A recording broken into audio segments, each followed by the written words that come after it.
식이 치료하는 외과의사 송재현입니다. 지난 시간에 우리가 면역에 대해서 얘기해 봤는데요. 과연 그러면은 면역에서 가장 중요한 것은 무엇일까? 오늘 그것을 알아보는 시간이죠. 첫 번째, 1차 면역 방어라는 것도 있는데요. 외부에 있는 바이러스나 박테리아, 즉 나쁜 물질들이 들어왔을 때 1차적으로 방어를 해주는 건 녀석들이거든요. 그러면 처음 방어를 해주는 게 뭘까요? 바로 피부예요.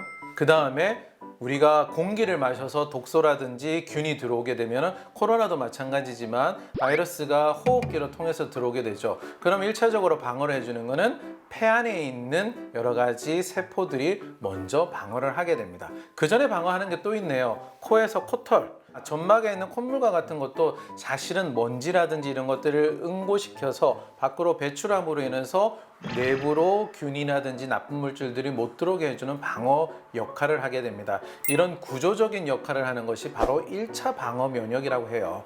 또 하나 제일 중요한 게 있는데 바로 장이에요. 먹는 거를 통해서 장에 많은 균들이 들어올 수 있기 때문에 장에 있는 세포들이 가장 1차적인 방어를 하게 됩니다. 그 방어 전선이 깨어졌을 때는 2차 면역 방어들을 해야 되는데 그것이 바로 면역 세포들이에요. 바로 백혈구라는 거죠. 그러면은 이 면역 세포들은 과연 어떻게 만들어지고 어떻게 생성이 되고 어디에서 주로 작용을 할까요? 백혈구도 바로 세포잖아요. 세포가 만들어지려면 설계도가 있어야 됩니다. 이 설계도가 뭐죠? 바로 우리 몸에 있는 유전자죠. 그래서 유전적으로 우리 가족은 면역력이 약해 이런 가족들도 분명히 계실 거예요. 그러면은 우리의 면역력 저하는 다 조상 탓일까요? 내 탓이 아니고 조상 탓이다 라고 하고 싶지만 사실은 이 유전자는 우리가 관리하기에 달려있다는 겁니다. 요즘 가장 유행하고 있는 학문 중에 하나가 뭐냐면 후성 유전학이라고 하는 건데 유전자는 이미 결정되어 있지만 우리의 라이프 스타일이 이런 유전자 중에 어떤 유전자는 발현이 되게 하고 어떤 유전자는 발현이 되지 않게 해서 그 유전자를 우리가 어느 정도 조작을 할 수 있다는 것이 바로 후성 유전학이에요. 대표적으로 이야기하는 것들이 뭐냐면 쌍둥이가 있는데 이 쌍둥이가 생활 습관이 전혀 다르면 한 사람은 말라있는 체형이 되고 한 사람은 비만 이런 체형이 될 수 있다는 거죠. 또 하나는 이런 얘기예요. 부부가 닮았다고 얘기하잖아요. 왜 그럴까요? 실질적으로 그냥 오래 살았기 때문에 그럴까요? 그게 아니고 실질적으로 조금씩 외모가 닮아갈 수 있습니다. 그만큼 유전자가 같이 생활을 하면서 생활 습관이 유전자를 조금씩 바꿔가는 거죠. 만약에 부부가 너무 안 닮았다 생각한다면 사이가 나쁜 거는 꼭 아니긴 합니다. 하지만 그렇게 생각해 볼 수도 있지 않을까? 한번 생각해 볼 수 있어요. 자, 두 번째 우리가 생각해 볼 거는 바로 골수입니다. 골수는 뼈 안에 들어있는 가장 중요한 부위죠. 여기에서 이제 백혈구들이 만들어지게 되는데 백혈구가 만들어지고 나면 그 다음엔 흉선이라든지 비장이라든지 림프절로 이 백혈구들을 보내서 더 성숙시키는 과정들을 거치게 됩니다. 그렇기 때문에 골수에서 과연 잘 만들어지느냐 잘 못 만들어지느냐가 또한 면역의 가장 중요한 작용이라고 볼 수 있습니다. 그러면 골수에서 이런 백혈구를 잘 만들어내려면 어떻게 해야 될까요?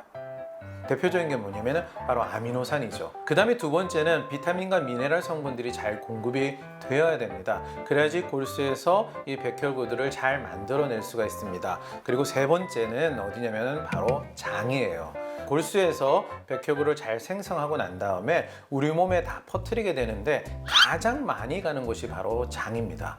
이 장에서 이 백혈구들이 이상한 영향을 많이 받게 되면 오히려 우리 몸을 공격하게 되는 이상한 백혈구들이 많이 생성이 될 수도 있고 또 백혈구가 많이 소진이 되어서 면역력이 떨어질 수도 있게 됩니다. 즉 장에서 치열한 전투를 많이 하게 된다면 면역력에 이상이 생길 수가 있다는 거거든요. 그러면은 다시 한번 짚어보면 유전자의 문제, 두 번째 골수에서 백혈구를 어떻게 잘 생성하게 할 것인가, 세 번째 만들어진 백혈구가 어떻게 잘 관리할 것인가, 이것을 잘 관리한다면 바로 면역력을 향상할 수 있고 면역력을 유지를 할 수 있는 요인이 됩니다. 앞에서 제가 면역력을 관리하는 것들을 여러 가지를 얘기했지만 이 세 가지를 다 아우르는 것은 바로 식이요법입니다. 그래서 식이요법을 어떻게 하느냐에 따라서 첫 번째 우리 면역력이 결정될 수 있다고 보시면 됩니다. 식습관 또 식이요법 이거는 옛날부터 많이들 주 관심사였긴 했어요. 옛날에는 사실은 영양 결핍이 문제였죠. 그래서 면역력이 떨어져 있는 분들이 많았거든요. 근데 현대인들한테 면역을 떨어뜨리는 시기는 문제는 과영량이에요. 너무 많이 먹고 있는 게 문제죠. 너무 많이 먹지만 풍요 속의 빈곤이라고 칼로리는 많지만 정작 필요한 비타민과 미네랄들은 더 부족해지는 현대인의 식습관이 이 면역력을 떨어뜨리는 주 범위 되는데요. 과연 어떻게 하는 것이 정말 좋을 건가? 이것은 우리가 다음 시간에 또 알아보도록 하겠습니다.